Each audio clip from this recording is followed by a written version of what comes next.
Hi, everyone. I'm Kathryn Rose, founder and CEO of channelWise. channelWise is a platform that provides channel partners access to vetted experts for been there, done that advice, one on video consultations to help you go farther, faster in your business. And today, I am so pleased to welcome channelWise expert Cristian Anastasiu, founder and managing director of Extendio Advisors.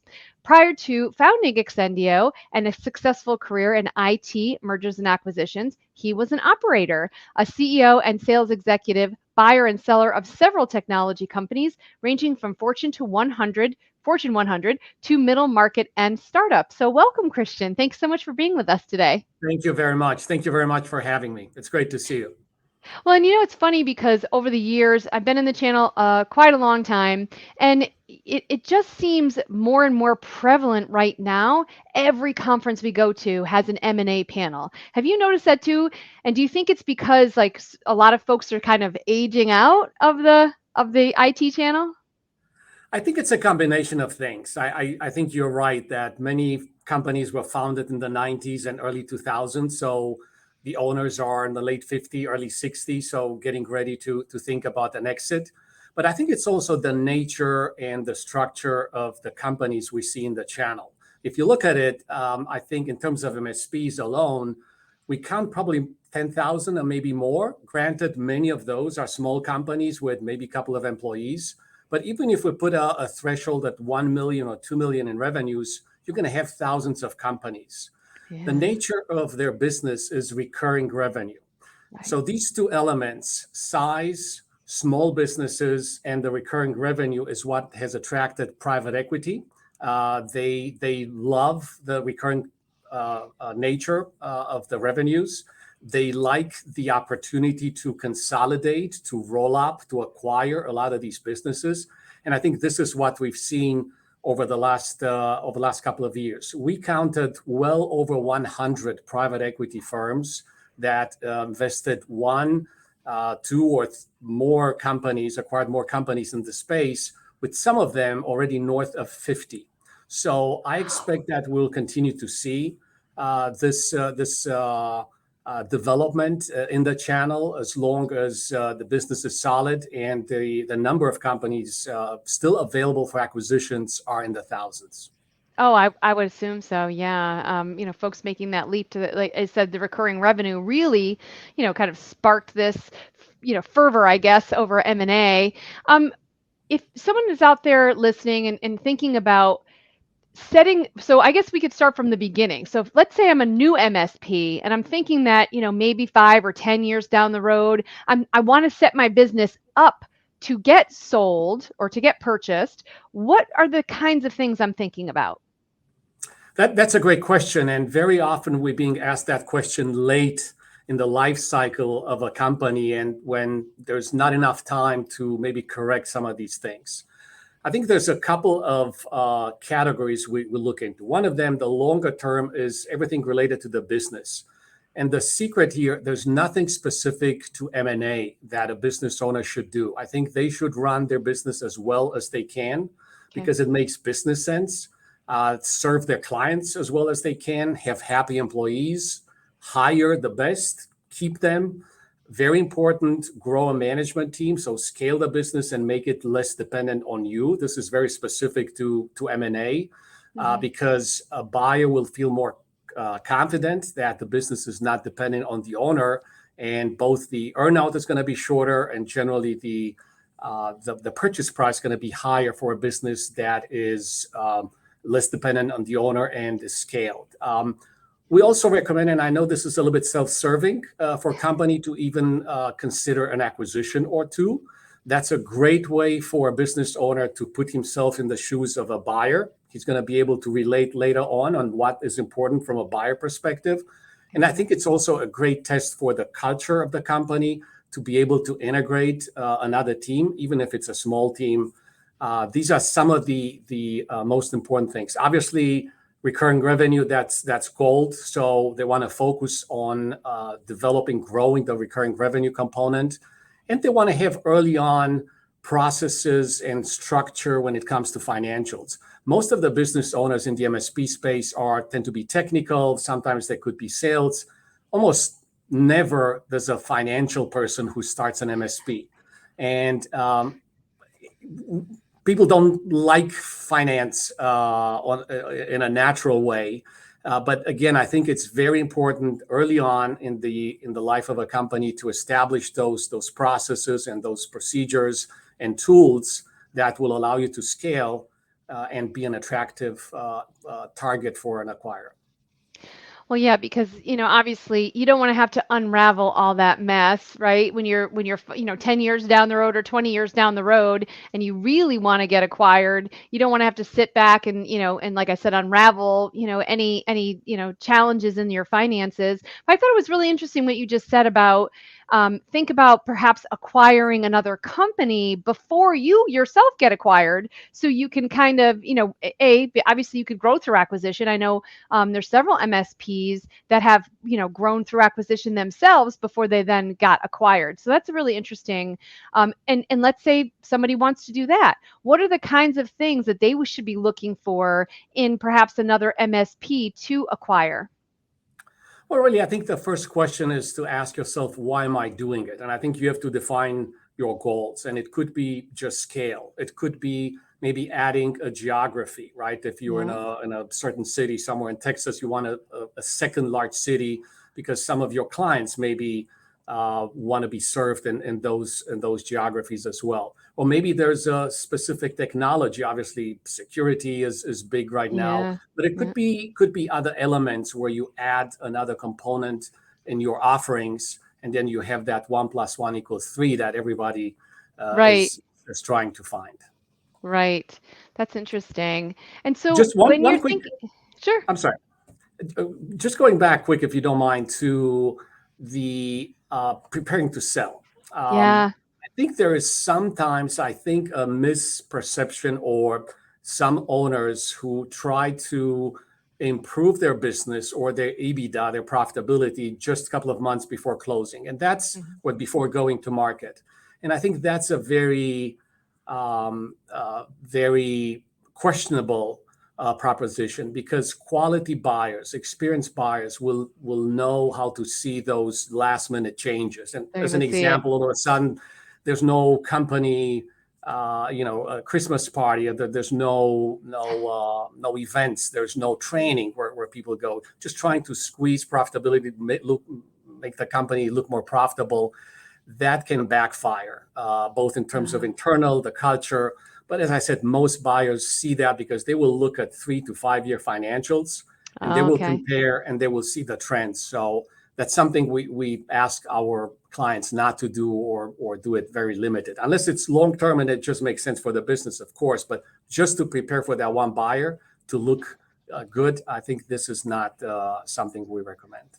That makes a lot of sense because, like you said, you want to make sure that the buyer has a realistic picture, and also what you mentioned too about the culture. If you stop doing a lot of the things that you would normally do to keep the culture, in some ways, even if the business is more profitable, it's less desirable because in an earnout situation, you in the integration situation, you have to bring all those people with you, right?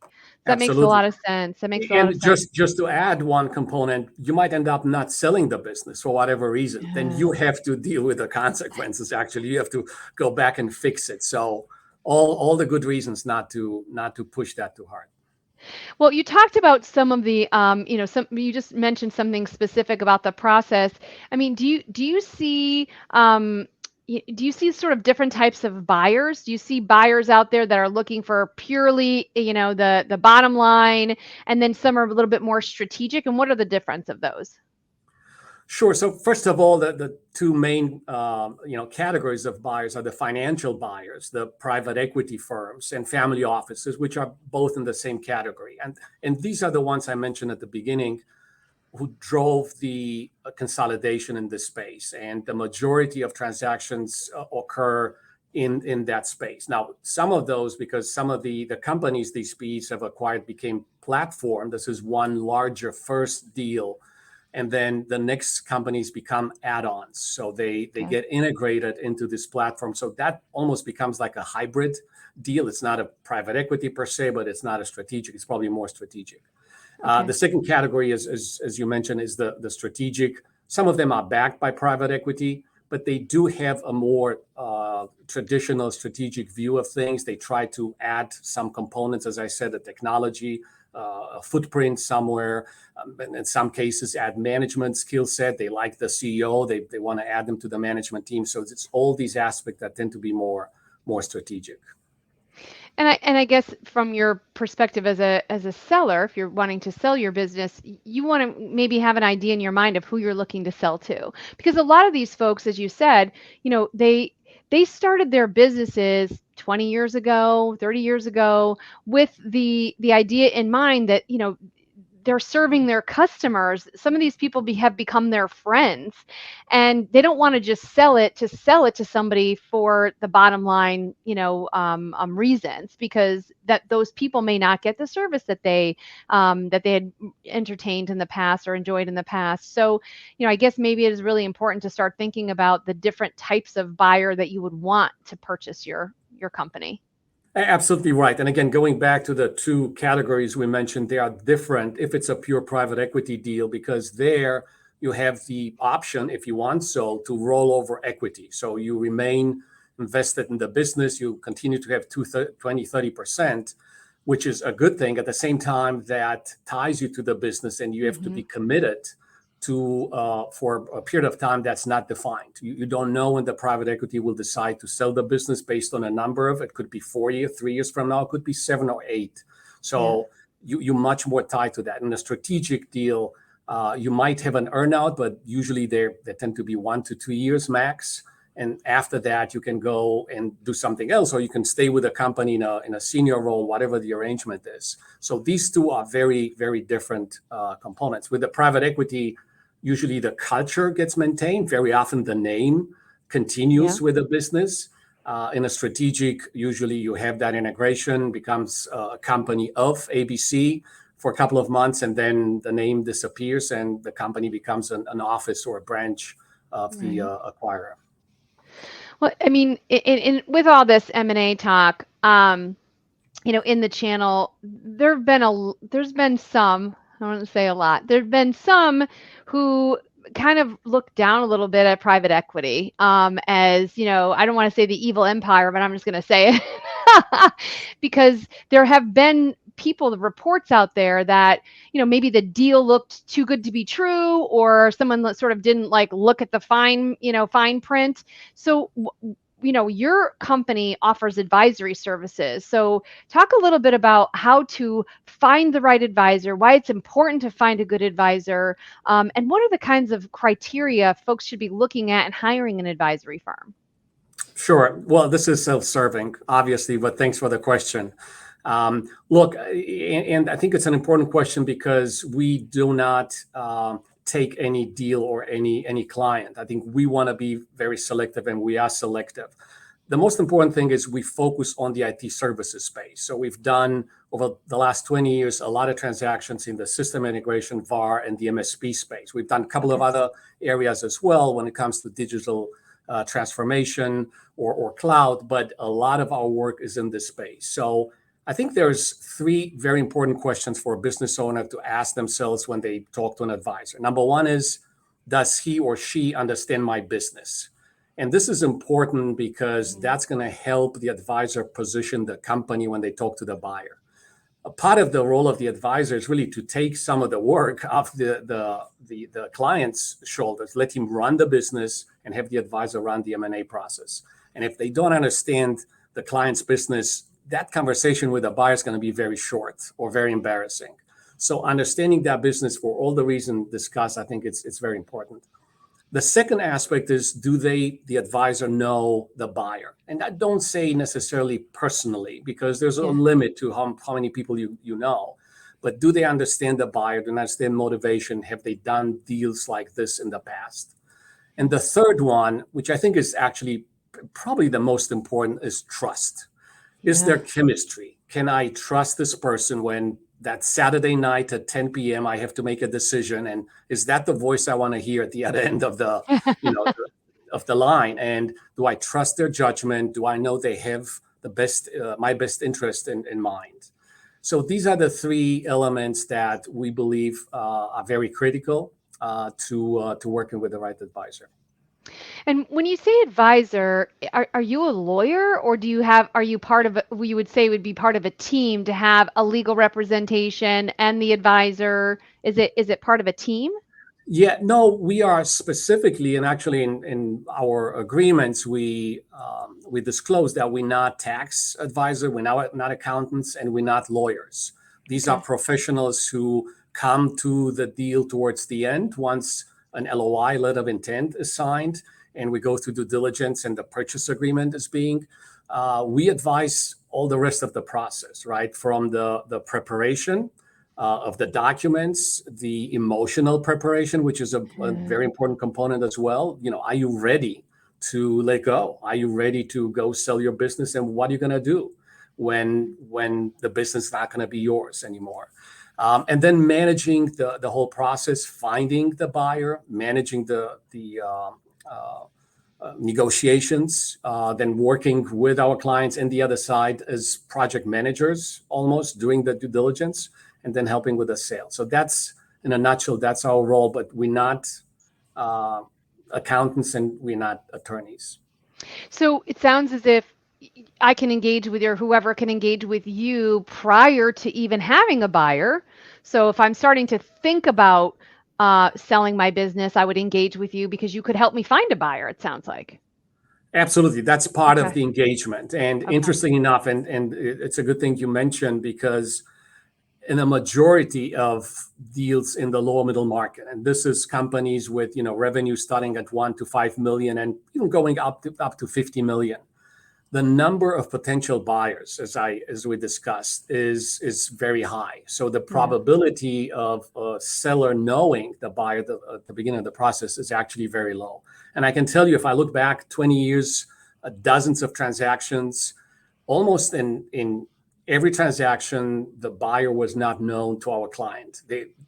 At the beginning of the process, right? There was Interesting. someone we brought to the table. So Okay. that's an important component of the value we bring. Well, and you mentioned the emotional readiness, and I think that, I think that is such a huge thing. I mean, I think about years ago when I was in financial services and dealing with a lot of real estate, that, deals could fall apart for the strangest of things, like, a screen door wasn't included in a deal. And you mentioned, at your panel at Channel Partners in Vegas in May, that you had a deal almost fall apart because a desk wasn't included, right? They were emotionally attached. Talk a little bit about the emotional piece of selling the business. I believe you're absolutely right with the observations. That's actually the most important component in a deal and in preparation for a deal and getting ready for a deal. And the reality is, as much as we talk about value and dollars and the structure of the deal, the reality is that most business owners actually, by the time they make that decision to sell the business and to select a buyer, the emotional component plays a huge role, much more than a 5% or 10% or what have you. Very often we try to bring multiple buyers to the table and create a market, an auction almost, for our clients. And initially they like the idea, but when we get to that point, they prefer to establish a relationship with someone they like, and we move forward in most cases with that specific, without even knowing if the other parties would have offered more for the More money. business, just because the gut told our client this is the right fit for my. So I think a lot of people initially think that the number is going to be very important, and it is, no question about it, but the emotional component is as well. So we work initially, before even we sign an agreement and we officially represent our clients, we work with our clients trying to understand the motivation, trying to understand if they are ready. What are you going to do? Yeah. You're not going to be the boss. You're not going to have the same position you have, or influence or power or what have you, on and on and on. And really trying to help them understand their motivation and the timing. That's great. Well, I mean, obviously, because you need that holistic approach, as you said, because whether it's an integration or it's a straight buyout, you are going to have, you are going to have a relationship with these people afterward, and you want to also, change is hard for the owner of the business, but it's also hard for all the employees and the customers. So you want to make sure you're able to, bring your best self and really bridge that gap for the buyer of the company. Um, so you mentioned about the numbers, right? And obviously over the last year, global financial markets, kind of being up and down. What are you seeing in terms of valuations? There used to be these formulas. Oh, it's 10x of EBITDA. It's this. It's that. What are you seeing now? Yeah, I think overall, first of all, my initial answer also when potential clients ask us, I think it's difficult to give a number. Sometimes a range is appropriate because it depends on the company. And Yeah. then it depends on the buyer as well, right? So there's a lot of elements that go into throwing out a multiple, 12, 10, 8, what have you. But what we've seen over the last year, and then starting actually last summer with the debt situation and so on, is that larger transactions, and by that I mean 5 million of EBITDA and higher, are kind of being put on hold or Okay. slowed down significantly. Partially also probably because the multiples are not there or the buyers are not ready to offer the same multiples. We believe that some of the exits that we've seen after the first recap, companies sold by private equities, were not as high as initially anticipated and Yeah. hoped for. So that brought the numbers down in terms of valuations. And I think in general, the premiums that you mentioned that we've seen, this 12 times and 14 times over the last 2, 3, 4 years, I think they're very rare or they actually don't happen anymore. At the same time, I think for smaller companies, for companies that don't necessarily expect a premium, that 6 to 8 times, we continue to see deals. And there's actually very good quality buyers and interested sellers on the market as well. So again, overall, to answer your question, we've seen, especially in the premium category and the higher valuations, those numbers come down. Coming down, yeah. And do you see like longer earnouts and things like that? Not yet, not necessarily. I think Okay. it's more of a matter of the debt that's needed for some of these transactions. Yeah. I think in general, most of my clients, uh, there's no word of a recession. I don't see them slowing down. They Okay. still hire. Obviously, that's an aspect and a positive aspect of the MSP and IT business because even during the pandemic, actually, Yeah. there were some of the best years for many Yep. of these companies. We continue to see that strong. So not necessarily longer earnouts, not yet. Okay. Well, it sounds like obviously it's a great thing for the channel, for some of these folks who've worked really, really hard, for a lot of their lives to have this opportunity and to work, with someone like you that will, hold their hand, I guess, and really kind of walk them through the process. So thank you so much for the work that you're doing. Thanks for being part of the ChannelWise network, and thank you for being with us today. Thanks for including me. Was great chatting. Thank you.